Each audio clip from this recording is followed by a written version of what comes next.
What's up, world? Hello, Governor. This is the Positive Truth, thoughtful and progressive news for a more progressive society. This is Tim here. We're trying to bring awareness, empowerment, inspiration, optimism, and understanding to communities everywhere. And I'm JP, and I'm asking Tim, did you actually do the meditation? JP, you know I did not. You know I Come on, man. For the people that are new, Tim did a positive news story about detention and how they at school dropped detention for meditation, and it had how many benefits, Tim? Man, they did not suspend a kid, not one kid, the whole entire year. And Tim was like, I'm gonna meditate because I think I need it. And Tim hasn't done it. So why are you lying to the people, man? You know what? I can't even lie to you guys anymore. I don't even know what to say. I'm sorry. I'm sorry, people. Well, tell the people where they can find the positive truth at. Man, you can find the Positive Truth on Facebook, on Twitter. You can find it on Snapchat even. I mean, we're working on an Instagram pretty soon. You guys just need to follow us at the Positive Truth. I promise you, if you guys give us more information about things that are going on in your communities, we will talk about them. We'll give it. You have any positive news stories? Send it to us in one of those ways. We will talk about it. The more positive news stories, the better. As always with the show, we're doing positive news stories and then an issue and how you can change it for the better. In this episode, we're doing Muslim discrimination, Islamophobia, whatever you want to talk about. But before all that, what are we doing, Tim? We are always and forever will be starting off with positive news. Because you need something positive in your week. We hope to be that. Tim, give me a story. Okay, let's start off talking about food. JP. Yes, I do love food. I know you do, man. You eat like 4,000 calories a day. All right, let's go back to elementary school. So you're in, let's say 3rd grade. Got you. 30 minutes before the bell rings, stomach's growling. You're just excited to go to lunch, right? Yeah. 30 minutes goes by. You go into the cafeteria. You sit down. Your mom packed you a lunch. You pull it out. All it is a fruit cup. How do you feel? This is kind of an off-topic story, but you remember whenever we were in school, and if you were like the last, classroom to get in line for lunch, you would get there might not be any lunch left. So you would get that wrapped peanut butter and jelly with the apple. It's you remember this, right? I do, because sometimes they run out of chocolate milk. You just have to get the white milk, and it might be frozen, it might not be. So I feel like I experienced this in my life already. Whenever I read this news story, I did not think about myself in elementary school. I was really thinking I'm gonna ask JP. I can't wait to ask him, man. Do you in elementary school, man? That happened, right? It did happen, and thinking about that now, man, that's depressing. Yes, that is depressing. That's depressing. So let's get to the positive news portion. Man, positive news-wise, man, a woman in Albuquerque, New Mexico has been packing her son's lunch every day since the beginning of the school year. Recently, her son asked her if she could pack 2 lunches. The mother was worried her son wasn't eating enough, so of course she's like, are you just you're not getting full enough, or what's the case? And the son decided to tell his mom, it's not for me, it's for another classmate. He, every day for lunch, I've noticed he's only been eating a fruit cup, and I think it's because he can't afford any. So, no questions asked, his mom made a second lunch, and the kid was giving the other student the lunch every single day because all he had was a fruit cup. Long story short, this was happening for a couple months before the other mother found out, and the other mother was so embarrassed because, she just lost her job. That's why her kid was only bringing a fruit cup, because that's all they could afford. The other mom tried to pay back the other mother, thank you, but it's okay, which, a lot of moms would do that. I would have done that. My pride would have kicked in nah, my kid's not struggling that bad. Let me find my pennies and do what I can. And the mom that was packing the lunch decided, you know what, no, it's okay. My son wanted to do that for him. That's the least I can do. Not knowing, the other mom didn't know the mom that was packing the lunch was a single mother with, just her and her son. So the volleyball team finds out why is a single mom helping out another single mom that's, doesn't have a job whenever she does, she's barely making it. So the volleyball team decided to do a fundraiser. They raised over $400. They tried to give it to the mom that was packing the lunch for the other child, right? Now stay with me. I know there's a lot of moms in there. Oh, I'm good. I am locked in. All right. So the volleyball team raised $400. The mom, again, no, I don't want to take this money. I didn't do this. This was my son. I can afford it. It's okay. So what the mom decided to do with the money that the volleyball team raised, paid off everybody's lunch in the whole entire school. So for the rest of the year, everybody that wasn't able to bring a lunch, or they owed 50 cents a day or whatever the case may be, they paid for it with all the money the volleyball team raised. So the fact that one little kid saw a classmate eating a fruit cup turned into the whole school eating for free every single day, lunch and breakfast. This just shows, this has been a couple of our positive news stories, one good thing led to a great thing. And it's not even just it's one good thing from a child led to a great thing for a group of people. And this is a child. I know our whole entire childhood, we were told, you guys aren't crap. I mean, our generation was the lazy generation in all reality. All you guys do is sit around and play video games. And then if you look at the facts of what's going on in today's society, our kids are what making our society in all reality. Whenever you see stuff like this, it brightens up your day. It makes you think man, this is the stories that you heard as a child, people doing nice things. We don't see those too much growing up. And that's why we're here. And that's why every little positive thing you do can go a long way. Exactly. What do you got for me, JP? Well, speaking of little things that go a long way, and speaking about kids, in Scotland, they're giving out baby boxes from New Year's Day 2017 pretty much for the rest of Scotland's existence. Nice. Do you know what a baby box is? I do not, but they're giving something away, so let's talk about it. So for infants, a baby box is basically, it's a large box that has around a year's worth of supplies that help parents with babies. So clothes, wipes, diapers. Just a few diapers, a little baby bed that you can use in the box. It's 80 useful items. It's been credited at cutting infant mortality and raising life chances. Finland's been doing this for 80 years. Now Finland's infant mortality rate is 2.5 baby deaths for every 1,000. America is 6.1, and we don't give out baby boxes. We charge for everything. Yeah, exactly. And so this little gift, this baby box that Scotland's doing, will cut infant mortality, and it goes across income-wise. It doesn't matter how poor or how rich you are. Every child gets an equal start. I just think that's wonderful. Most definitely. Equal opportunities for everyone. On top of that, that's a win-win. And I'm about to tell the people a little thing about Tim. Tim has the baby fever.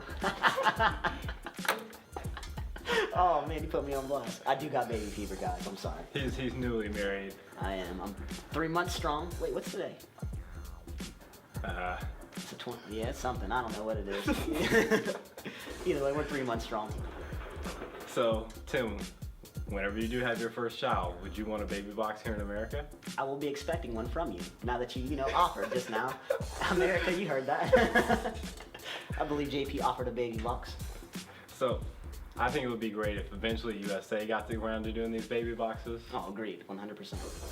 Agreed. That actually sounds like a cool little fundraiser, or like a I have no problem with service project or something. I have no problem with my taxes going to baby boxes. Oh, 100%. I'd rather them go there than wherever else they go now. Who knows? The stadiums for sports. Or like a hot tub. What? Man, Mary Fallon's hot tub, man. I heard it took $250 million to get fixed or something. It wasn't $250 million. It was like $250K or something. Who knows? Those aren't facts. Let's not talk about that. Either way, we need more baby boxes and less hot tubs in the world. Less hot tubs. Tim, what do you got? Let me go over some more positive news, man. So I know you can relate to this because we're the same age.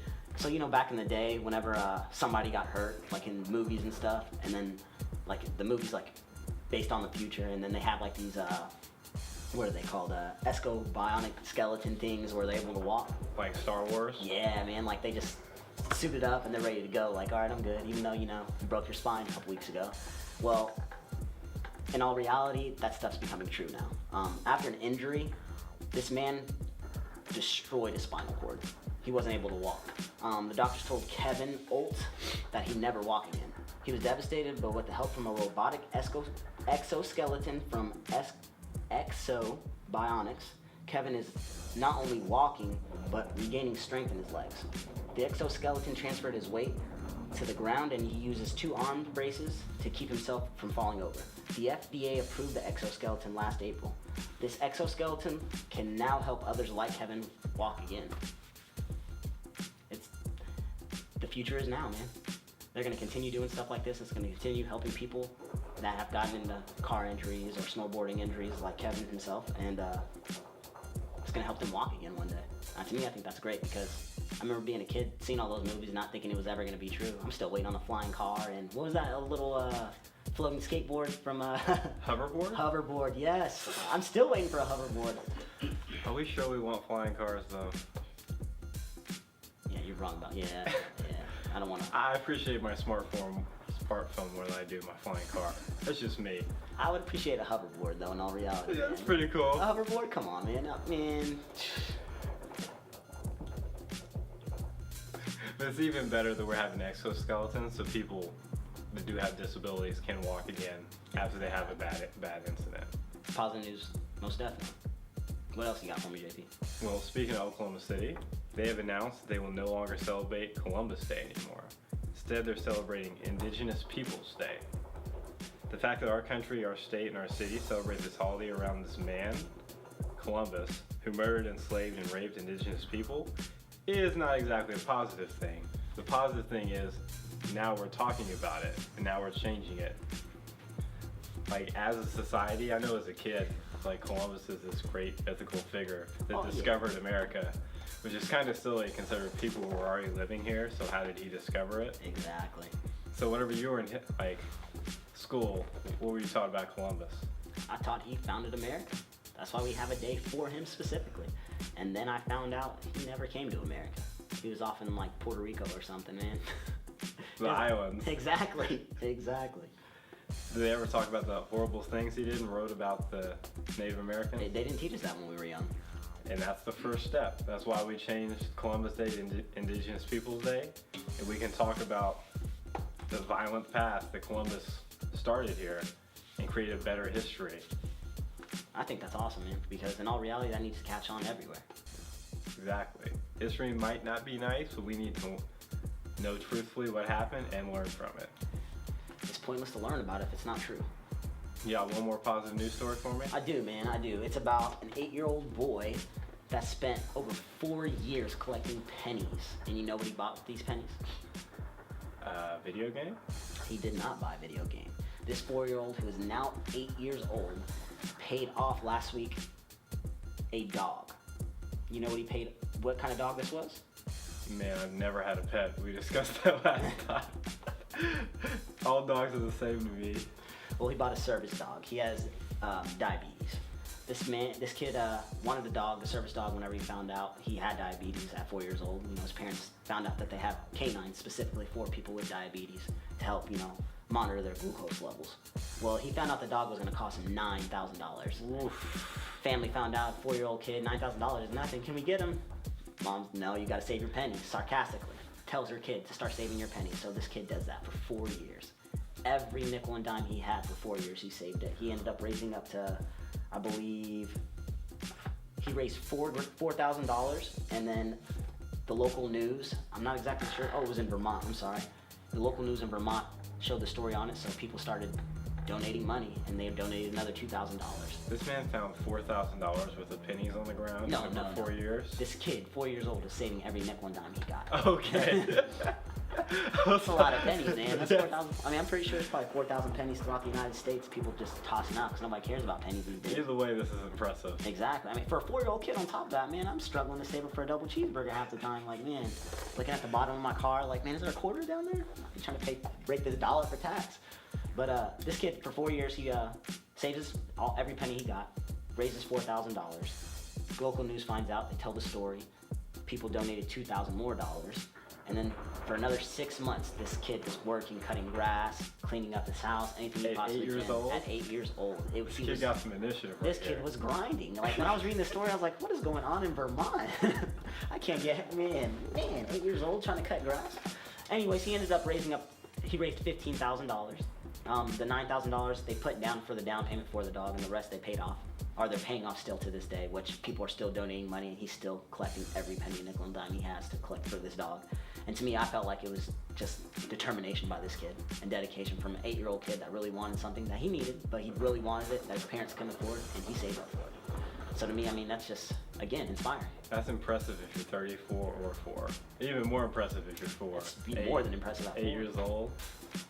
He can hold $1 for me. Diabetes can't stop him. And it can't stop you if you have it and you're listening. Exactly. What else you got for us, JP?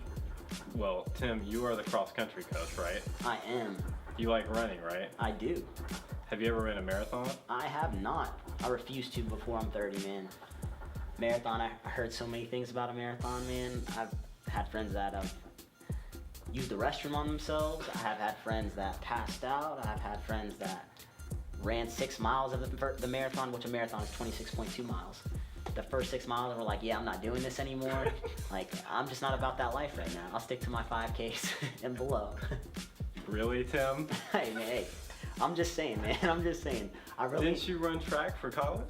I ran track since matter of fact, elementary school all the way to college. I ran a little bit after college. I mean, I enjoy racing. I enjoy the competition.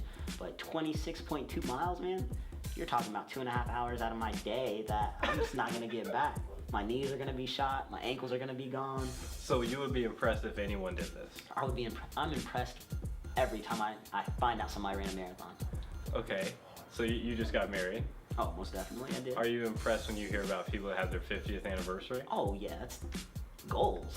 Okay. What about people that are like 80 years old and still active? 8-year-old and still active. Again, goals. So my positive news story is about a couple named is Kay and Jay O'Regan. Probably screwed that up. But, you know. Sorry, Jay. Joe and Kay. But they're a couple. They just had their 57th wedding anniversary. You want to know how they celebrated it, Tim? They ran a marathon? Together and finished and won. Since they were both 80 years old too. 57th wedding anniversary. They beat everyone in their age group down to the 60-year-olds. It wasn't until they met like a 55-year-old that someone beat them. On top of all that, them being 80 years old and them finishing first on the marathon and even completing it, how it all got started is amazing.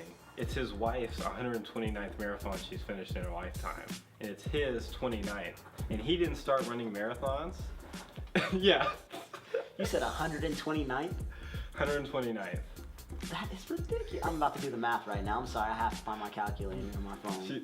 She's 80 years old. But while you're doing the math, here's the story. So his wife liked running. Right. And he wanted to spend more time with her, so he picked up her hobby and he started running with her. And they did their first marathon together in 1986 for their 27th wedding anniversary 30 years ago. That was the first one they did. It was the first marathon he did. And since they retired in the 90s, they've been traveling around the world doing marathons together. That's goals, man. Traveling around the world, you're racing, you're running. Oh, man, come on. That's goals. Goals. So in that 30 years, he's done 29 marathons. She's done how many? You said 129? 129 divided by 80. She's raced. Not talking about the training she had to do for it, because that alone is a bunch of miles. But just the racing. She's raced over 3,000 miles. Raced over 3,000 miles. Again, raced. It's ridiculous. Oh my gosh. So anytime you think like, oh, life is hard, I can't do this, that's perseverance right there. They're not only winning with the 57th wedding anniversary, they're not only winning living to 80, but they're completing marathons. What can stop them in all reality? And when you're doing so much right, everything takes care of itself. So that might not be positive news, but that's inspiration that hopefully helps you get through the week. Oh, that's definitely positive news, man. Inspiration's always positive. I enjoyed it, man. Most definitely. So, Tim, when you gonna run the first marathon? I need you to catch up. I need you to get to that 130. And you got low-key motivating me too. I wanted to run in the Memorial Marathon actually last year. I wanted to run the half marathon. This year I'm running in it, but I'm running in the relay. So I think I'm only running 7 miles. Cool. 26.2. Oh, whoa. Whoop-de-doo, 7 miles. The 80-year-old's killing you, man. I know, man. I need to step my game up. I'll be 30 pretty soon, so give me a couple years. Okay. You heard it here first. Tim's having kids and he's running marathons. Let's get to our topic, man. So what are we talking about? We are talking about discrimination to Islam followers. Islamophobia, Muslim discrimination. So what is Islam? What did you say? Islamophobia? Islamophobia is a closed-minded prejudice against or hatred against Islam and Muslims. We are talking about this because it's a problem in the United States. Because injustice anywhere is a threat to justice everywhere. You sounded like a superhero just then. That was Martin Luther King.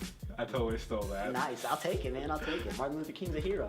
Letter from Birmingham jail, right there. Right there. Well, and here at the Positive Truth, we're all about defending rights, defeating intolerance, and advocating for justice and mutual understanding. And we shouldn't be prejudicing against people because they have a different religion. I'll agree 100%. I feel like the way that people view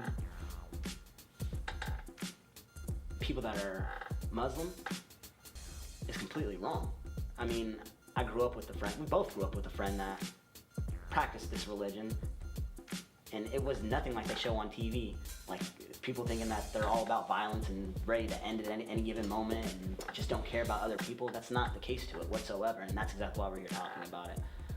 What percentage of American people do you think believes that Islam encourages violence? It feels like on television it's 100% because you never hear it. All you hear is negative things about it.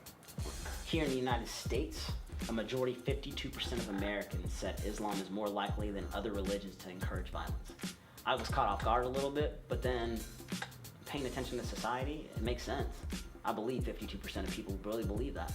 It's wrong to judge somebody off of their religion, like something that they believe. That's completely wrong. But again, it's the United States and we don't talk about it much, so people judge other people like it's nothing and like it's okay. A full 73% of Americans believe Muslims face a great deal or a fair amount of discrimination. That total exceeds both African Americans, whom 63% of Americans see as victims of bias, and Mexican Americans, who are viewed as targets of discrimination by 60%. Muslims are hated even more than African Americans and Mexican Americans, especially everything that's going on in today's society with, you know, Donald Trump running for president, him wanting to build a wall, and the Black Lives Matter movement. Muslims are still hated more in the United States because they believe in something differently than most Americans do. Did you know that Islam is the second largest and fastest growing religion in the world? I did know that. You did know that. 2001, it was the second least growing one in the world. So in the past 15 years, it's grown so much, and I honestly don't know why. And I'm okay with it, because it doesn't bother me, it doesn't hurt me, because they practice peace. Why would I be scared of somebody that's practicing peace? Somebody that wants to treat other people right, want to do right to their environment, do right to everybody around them, and to themselves. Shouldn't we be, supporting This positivity? is me shrugging my shoulders. I realize you all can't see the shrugging of the shoulders. I just don't understand why people are hating other people that want to do better for themselves and for others. Well, there's a lot of research that shows the U.S. has identified 160 Muslim American terrorists since 9/11, 160 people. That's just a percentage of thousands of acts of violence that occur in the United States each year against Muslim Americans. Or people, I shouldn't say Muslim Americans, people that study Islam, that identify as Muslim. From 2001 to 2014, the FBI has accounted for over 2,000 anti-Islamic incidents targeting almost 3,000 Muslims. And a study conducted by the Center of Study of Hate and Extremism has seen that number grow 70% in the past 2 years. So that's on average one event a day if you're a Muslim American somewhere in America, where there's an incident targeting Muslims daily. This is not 1960 with 2016, and this is happening still. And I'm just going to give some examples. This is kind of bad, but it needs to be said. People have covered doors of mosques with feces, torn pieces of the Quran, left severed pigs' heads outside of mosques.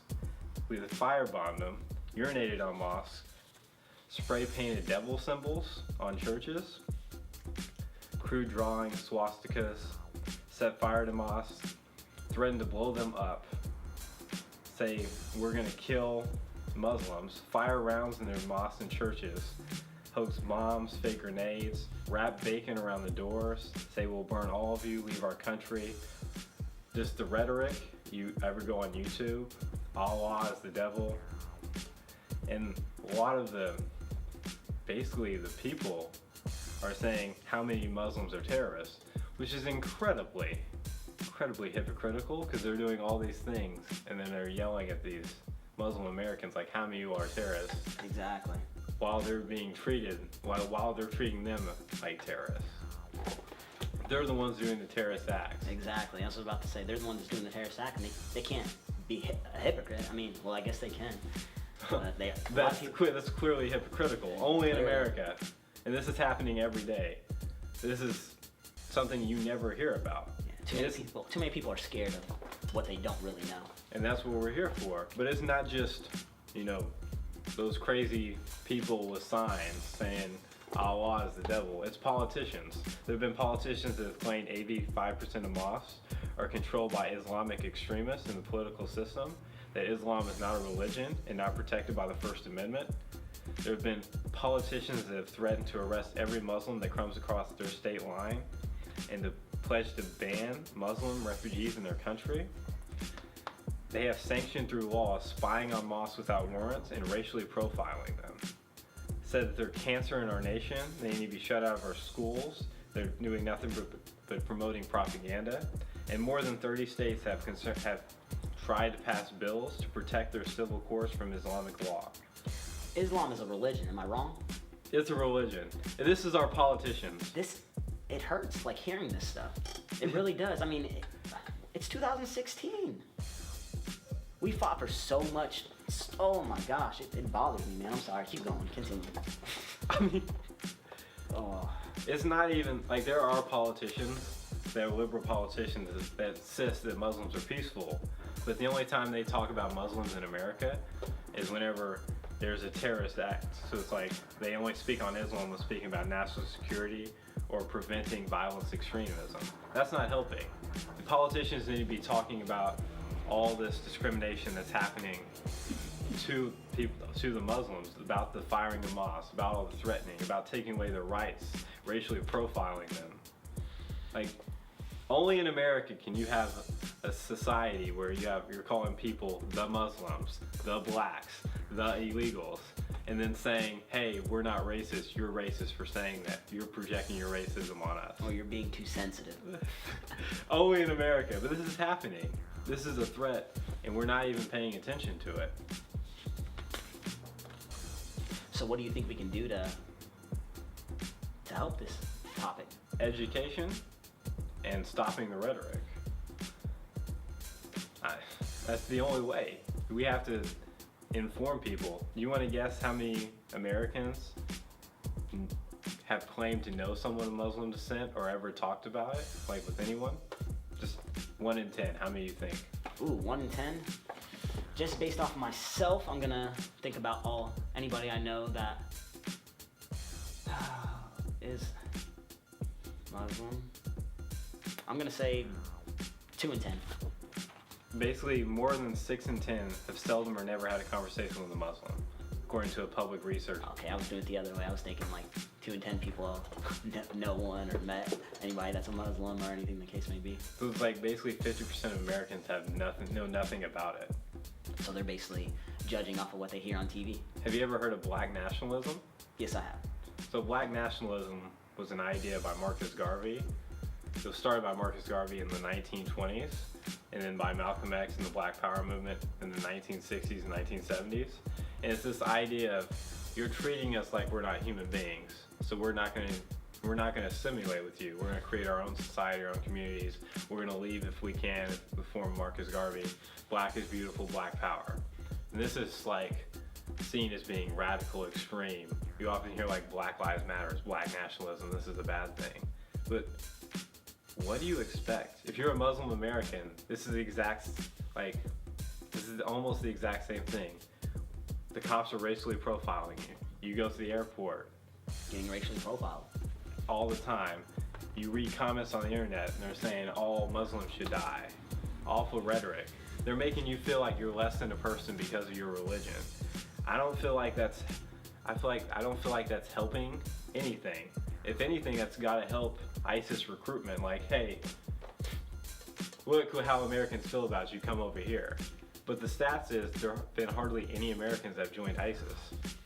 Only 250 since 2011. If you gotta think about how we're treating them on a daily basis, with one incident a day happening to Muslim Americans that we know about, and they're still not leaving, that's gotta say something. That means if we were a little bit nicer to everybody, all people, maybe we don't have to worry about an ISIS where, what is it? That means it's what? No, it's gotta be more than 25 people a year. No, since 2011? Yeah. What is that, about 25 a year? Like 50. 50 a year. But we're treating them not like they're not people and they're still not leaving. That's saying something. Because that's why black nationalism was started. Because we were treating African Americans like they were people. It's telling you that they're not all bad people. Exactly. Not all people are all bad people. In 2011, more than half of American Muslims under 30 said they've been treated with suspicion, called official names, singled out by law enforcement, or physically threatened in just the past year. This is America, and we're treating people like this. Just because they believe something differently than you. And that's why we're talking about it. So let's get to changing it, how we can change it for the better. Best way is through education. I agree 100%. So tell the world about Islam religion. Oh man, let's talk about what are the basic beliefs of Islam.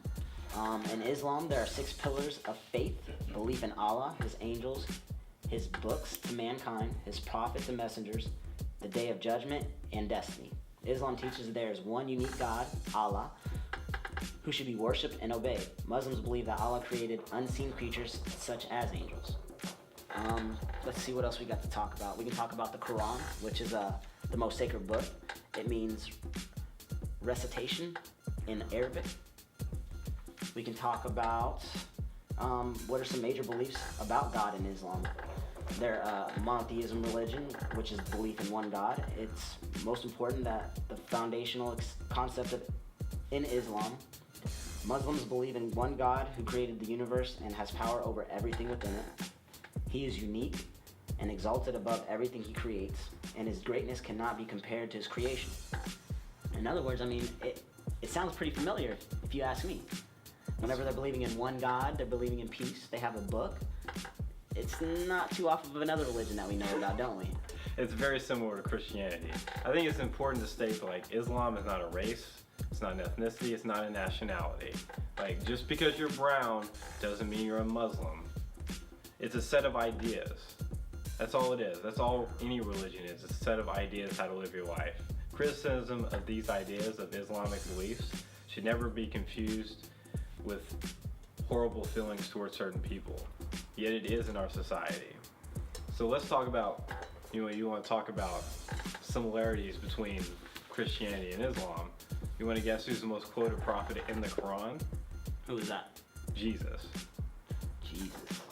It's different though in Christianity than it is in Islam, because Jesus isn't considered God's son in the Quran. He's just another prophet. But he's still quoted more than Muhammad. And the most quoted person in the Quran is Abraham, which is also in the Bible. The second most quoted person is Moses, which is also in the Bible. And the third is then Jesus and then Muhammad. And it's not just that. They both believe in one God, like you said. You know what? I actually have something on that. Beliefs in the books of God. Muslims believe that God revealed holy books or scriptures to a number of God's messengers. These include the Quran given to Muhammad, the Torah given to Moses, the Gospel given to Jesus, the Psalms given to David, and the Scrolls given to Abraham. And how many of those are in the Bible? All but one? Except for Muhammad. Yeah. Exactly. They both believe in angels. They both believe in a judgment day. They both believe in a heaven and hell. And they also believe that Jesus is going to come back in an Armageddon. Because Christianity and Islam are not that different. Just basic education. They're both peaceful. They're both religious organizations. Doesn't mean we should be treating people differently. Yes, there are Islamic terrorists. There are also Christian terrorists, like the Westboro Baptist Church. They don't like gay people. Kevin Durant, whenever he played for us, before he joined, the Warriors. We don't talk about Kevin Durant on this show. Okay. But he said there's nothing wrong with homosexuals, and these Christians, God hates Kevin Durant, God hates gay people. I don't think that represents all Christians in America. So why do we think these few Islamic terrorists represent all of Muslims? I just don't know, man, especially in Oklahoma. Think about what happened here in 1995. And that was not Islamic. Exactly, that was a terrorist act by an American. Timothy McVeigh himself. I mean, it doesn't make any sense for people to hate somebody else whenever you don't know anything about them. Instead of taking the easy route and just be like, yeah, I don't know you, so I'm gonna stay away from you, and I'm not gonna support you. Just educate yourself on it. Knowledge is power. On top of that, we need to stop the rhetoric. Stop saying negative things about Muslim Americans. And you go online, you read anything about ISIS, and there's just, we should kick them out the country, we should stereotype them, they're awful people, their religion is just burning as propaganda. It's awful. It is awful. So at my job, where I work at, I've been accused of being the guy that always cries racist. Because every time anyone at my job says anything racist, I bust their balls on it. Because I feel like it needs to be said. I'm that guy. You're saying racist undertones with some of the things you're saying. If you don't stand up for yourself, nobody else will. They'll continue doing it. We need to, everyone needs to do that with people of Islam.